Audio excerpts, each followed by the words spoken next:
शान्ताकारं भुजगशयनं पद्मनाभं सुरेशं विश्वाधारं गगनसदृशं मेघवर्णं शुभांगम् लक्ष्मीकान्तं कमलनयनं योगिधृध्यानगम्यं वन्दे विष्णुं भवभयहरं सर्वलोकैकनाथम् मेघश्यामं पीतकौशेयवासं श्रीवत्साङ्कं कौस्तुभोद्भासिताङ्गम्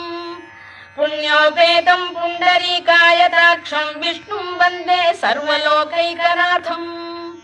नमः समस्तभूतानामादिभूताय भूभृते